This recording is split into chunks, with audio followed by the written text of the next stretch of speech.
first line of a book sets the tone for the entire thing. For some people, it decides whether they want to keep reading or just leave it, say, nope, too bad for me, and just keep going. For example, the first line of The Martian. I was fucked. That was my considered opinion. Fucked. I'd say that does a lot to draw a lot of people in. Hello friends, I'm Governor Kat, and you've stumbled upon my first video. Here we're going to talk a lot about literature and how authors use their craft, their wordsmithing, wordsmith is one of my favorite words, and create stories that make people want to keep reading. And it doesn't matter whether you agree with me or not, because books, the wonderful thing about books is that they're open to so many interpretations. Obviously there's the correct interpretation that the author has of what they've written, but there's so many different ways that different things can go. This is kind of a momentous occasion for me, putting myself out there on the internet. So thank you so much for watching. It's my hope that through this channel, you're going to discover a new favorite author, or a new book that you love a lot, or maybe we'll just think about some things that you hadn't noticed when you read through the first time. I have a tendency to read through books multiple times, so I pick up something new every time I do. More than that, I enjoy talking anyone's ear off who will listen about what I read. And now that means you, my lovely, gorgeous victims. Viewers. Victims. Viewers. Whatever. Potato, potato. I suppose it's only fair to tell you a little bit about myself if you're going to invest yourself in my literary musings. It sounds so fancy when I say it like that. I'm literally just like word vomiting about something that I love, which is not a bad gig. I've been reading for a really long time, like chapter books in kindergarten, long time. I also write. There's a link to my Archive of Our Own account down in the description if you want to check it out. I really appreciate comments. I don't post a lot right now, but if you like what you read and there's something that you'd like me to do, send me prompts and I'd be happy to write that for you. I also love movies. I love The Avengers, Pride and Prejudice. I'm a huge Austen fan, so the Keira Knightley version is kind of my jam. And British television, Merlin, Downton Abbey, Sherlock, Doctor Who are all literally the best. I actually have fandom shirts for a lot of things. Star Wars is here as well because, well, let's face it, who doesn't love Star Wars? My brother is also a writer. He writes an Archive of Our Own as well. He's on the back half of his college education. He thinks he's pretty cool.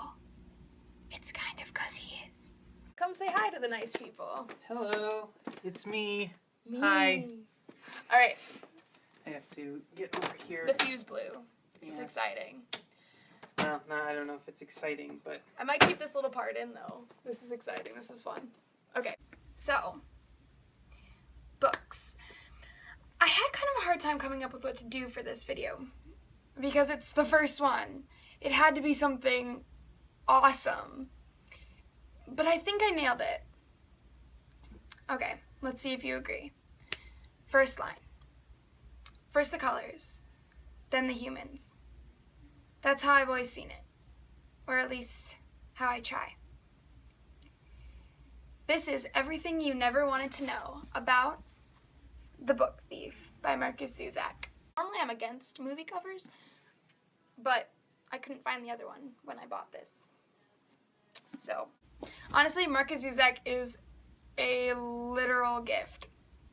To give a little plot summary, the story starts out being told by an initially ambiguous narrator who's following the story of a young girl who lives in Nazi Germany in the beginning of World War II. Her name is Liesl Memminger. And right off in the story, she loses her little brother and has to go away from her mother to go live with Hans and Rosa Huberman on Himmel Street. Kind of fall into a pattern. Her new papa plays the accordion. Her new mama yells at her a lot and calls her names, but she can tell that she loves her. She plays soccer in the snow with the other kids on the street and goes to Hitler Youth even though she hates the Fuhrer. Despite the initial turmoil and trauma and tragedy of the story, things actually start going pretty well. She falls into a pattern. And then Max Vandenberg shows up. Max Vandenberg is a Jew, and that's bad. Like, really bad, because this is Nazi Germany in the early years of World War II. And he just sort of shows up on their doorstep. His father was a friend of Hans Huberman's during the First World War.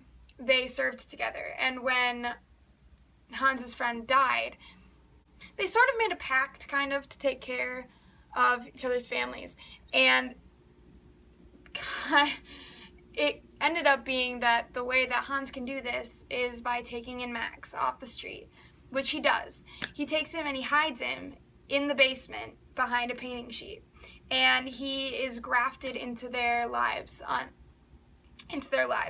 which makes for kind of an interesting childhood for Liesel, but she and Max grow really close. He teaches her about the beauty of words and how much reading and speaking can mean if you do them correctly, until the bombings start. Max can't go to the shelter because he's a Jew in hiding, and guards come looking, searching basements and closets and whatever, and Max decides that it's too dangerous for him to be on Himmel Street. So he leaves to protect the Hubermans, and that's the last they see of him until Liesel catches sight of him in a death march on the way to Auschwitz. I love this book for so many reasons, but one of the main ones is that it is narrated by Death, like the Angel of Death, the Grim Reaper, whatever you want to call him, which is a really, really awesome perspective. I picture him as sort of this skinny, tall, emo 17-year-old who wears a jacket and pants with full of pockets where he keeps his colors and memories and the things that he collects, including Liesel's book, The Book Thief, which he gets from Himmel Street after some pretty interesting circumstances.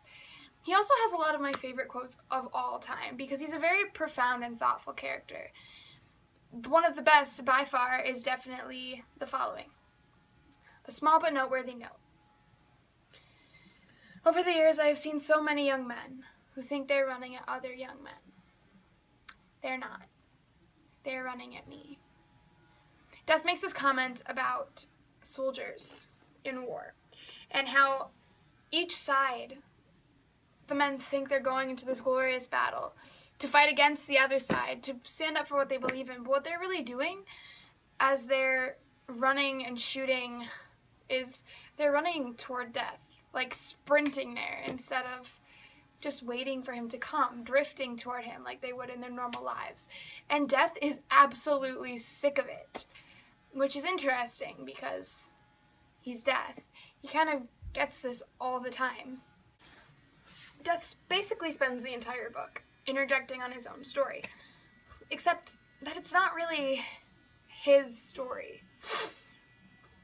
He is telling it based on his knowledge of Liesel's life, based on her book, The Book Thief. He's read it so many times that he knows it by heart. I love Death. And he's not usually a lovable character, or a character at all, for that matter. But here he is world-weary and tired of claiming souls, especially because of war, and finds hope in the story of a young girl. Okay, but so what? Why am I freaking out about Death? Because, if you think about it, when Markus Zusak decided to use the Angel of Death as his narrator, he opened up a lot of really interesting ideas and, quite honestly, made the book so much deeper. He took one of the most abstract ideas there is, death and what happens when we die, and turned it into something concrete in the form of this character.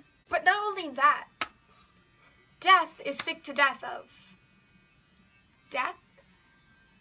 The symbolism and profoundness of the fact that the Grim Reaper is tired of claiming souls really clues the reader in to how heinous and incomprehensible the loss of life due to war is, and how awful war, and specifically World War II, is.